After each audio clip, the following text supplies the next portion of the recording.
In the spirit, our next reading is entitled, I Call That Church Free. It was written by Reverend James Luther Adams. I call that church free, which enters into covenant with the ultimate source of existence, that sustaining and transforming power not made with human hands. It binds together families and generations, protecting against the idolatry of any human claim to absolute truth or authority. This covenant is the charter and responsibility and joy of worship in the face of death as well as life. I call that church free, which brings individuals into a caring, trusting fellowship that protects and nourishes their integrity and spiritual freedom, that yearns to belong to the church universal. It's open to insight and conscience from every source. It bursts through rigid tradition, giving rise to new and living language, to new and broader fellowship. It is a pilgrim church, a servant church, on an adventure of the Spirit. It aims to find unity in diversity under the promptings of the Spirit that blows where it pleases and makes all things new.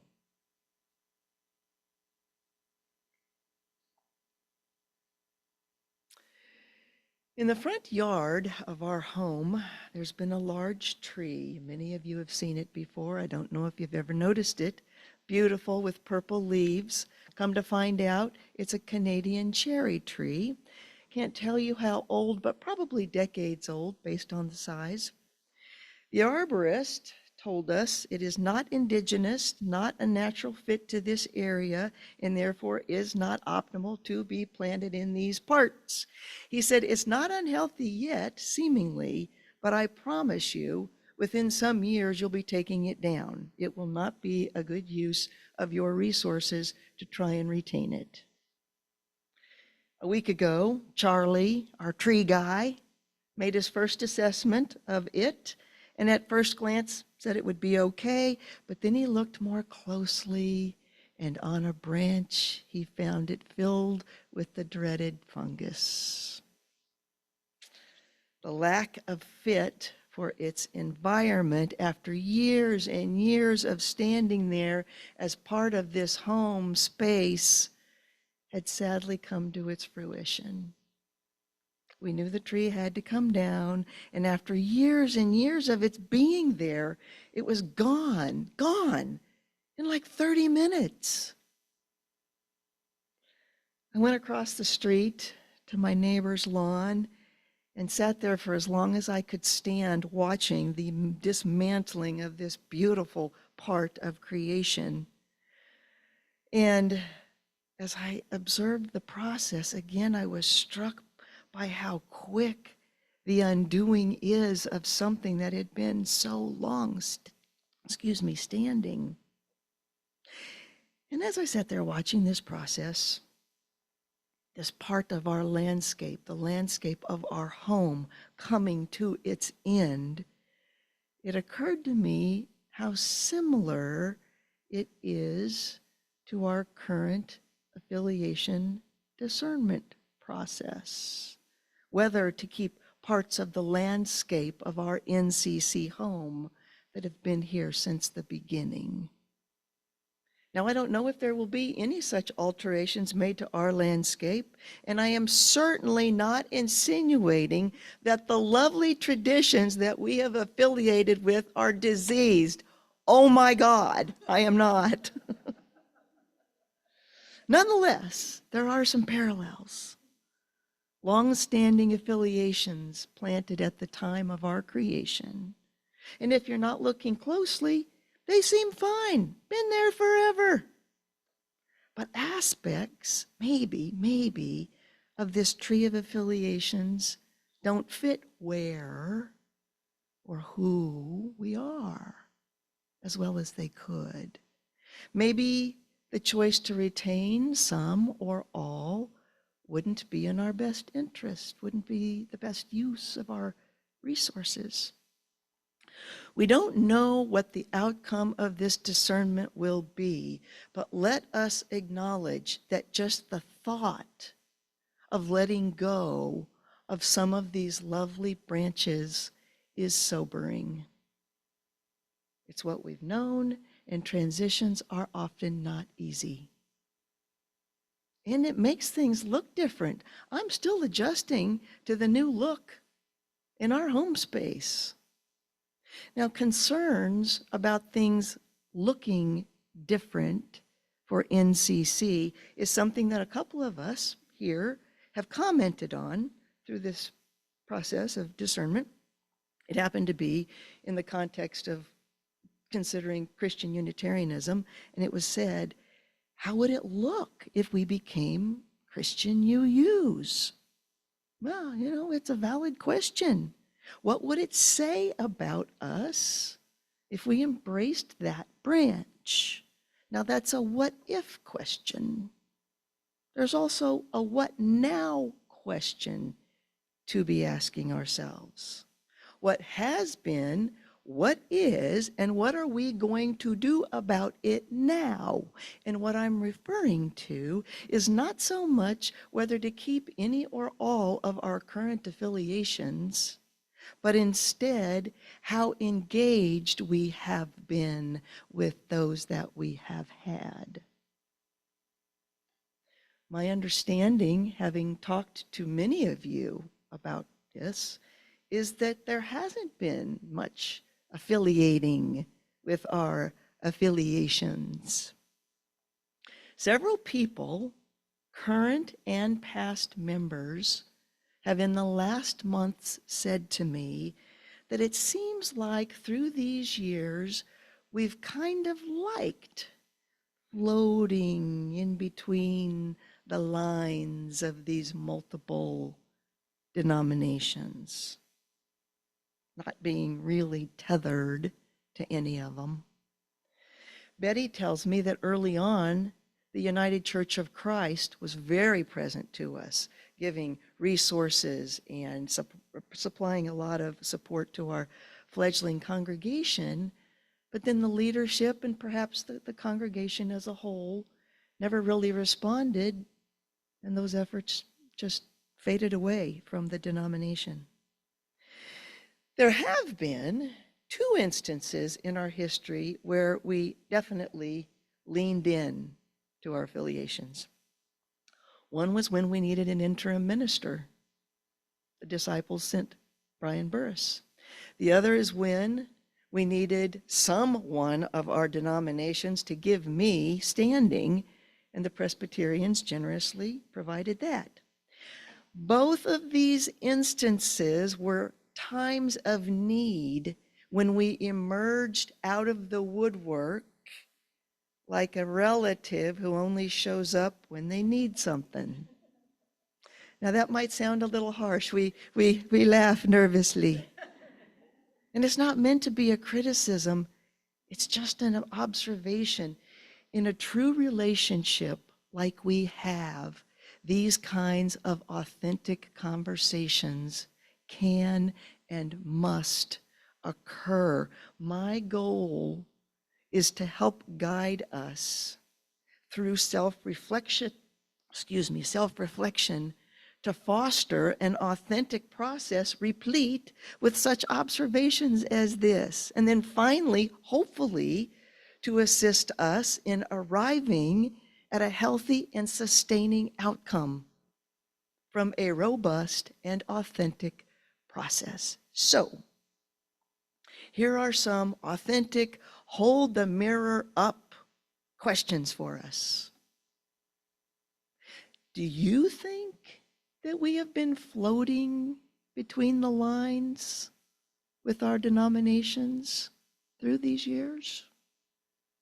Do you think there has been an unspoken and unexamined preference for such floating? And if so, do you think that this kind of floating is appealing? Yep, like it. Well, as with most things, there are pros and cons. An upside to seemingly to doing this floating is that it seems like there's more independence and more freedom, less pressure. You don't have to engage in so many activities. You don't have to interface with other congregations. It's easier to roll along with the theological incongruencies because nobody's really paying that close attention anyway. In the minister role, there are definitely perks to being left alone. But here's the thing about doing your own thing.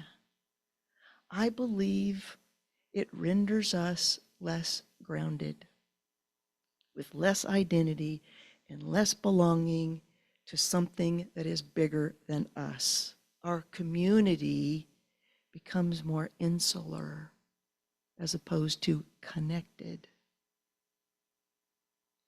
Keep in mind that while this could very much apply to a conversation about whether to have affiliations or to be non-denominational, that's not what I'm speaking to right now. I am speaking about the level of engagement with whoever we're going to be affiliated with, and what we've been doing now for 3 decades.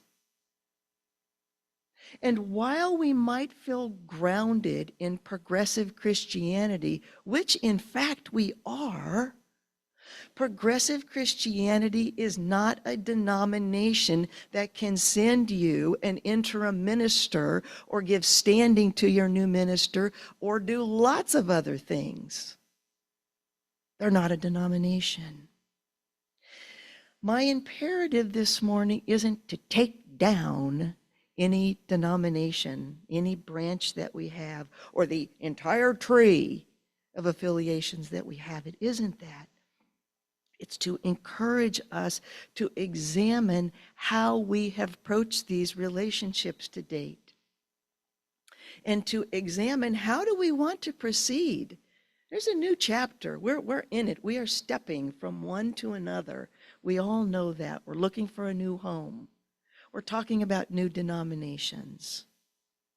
It's time to take a look at ourselves. And as far as this question goes about how affiliated do we want to be with our affiliation, whoever that will be, see if you can find my answer in this story that I will share with you. Years ago, when my kids were quite young, I was having a conversation with my dear friend Wendy as I was asking her to be a godparent to Maddie and Nathan, i.e., she and her husband would be raising them if something unforeseen happened. She, a devoted Jewish woman, quickly said, absolutely yes. But then she quickly added, with a hint of warning, if this happens, you need to know your kids are going to be raised Jewish. And I think my response to her surprised her a little bit. I said, that is absolutely fine, but you make sure you raise them to be the best Jewish people they can possibly be. And the same applies with our affiliations. It's let this important part of who we are be meaningful to us. Let us be mindfully and cheerfully engaged with who we say we are.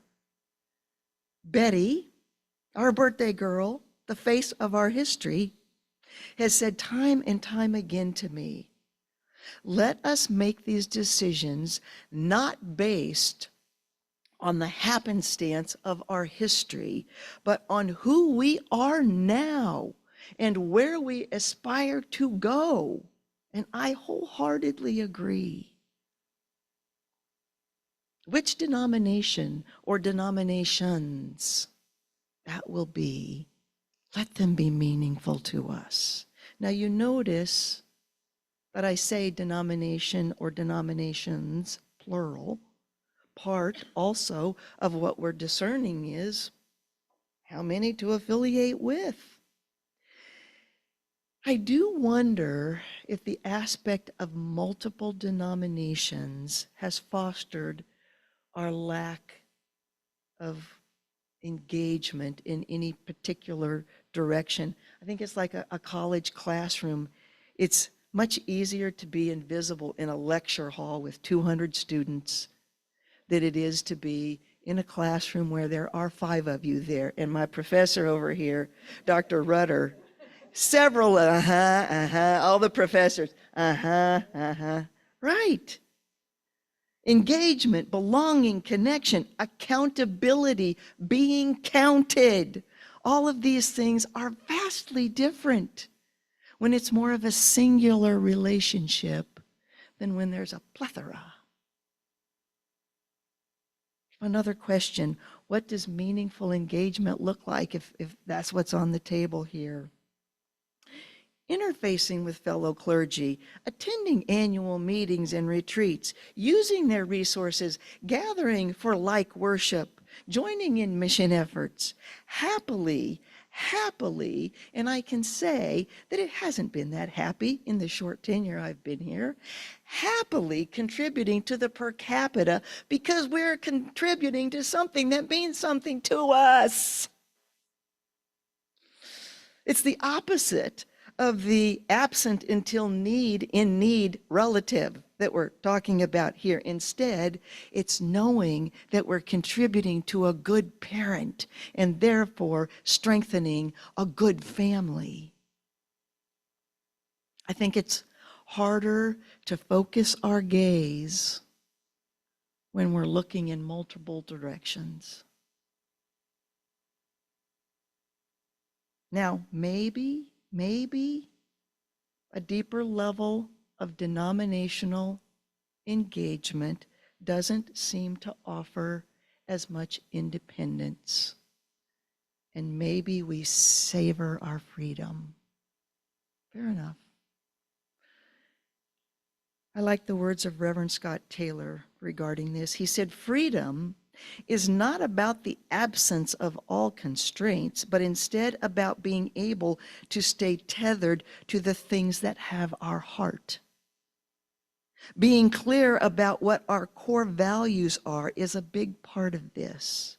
The more distant or blurry our core values become, the easier it is to be lured by and trapped in priorities and project of someone else's making. And that is why the work of repeatedly reacquainting ourselves with our values matters so much. Keeping them close and clear keeps us free. And so, what values have our heart? What denominations share our values as we continue down this sacred journey? What does freedom mean in this case, and what will we do as we aspire in our moving forward to be free? I will wrap up now with the words of Peter Marshall, who said, "May freedom be seen not as the right to do what we please, but as the opportunity to do what is right."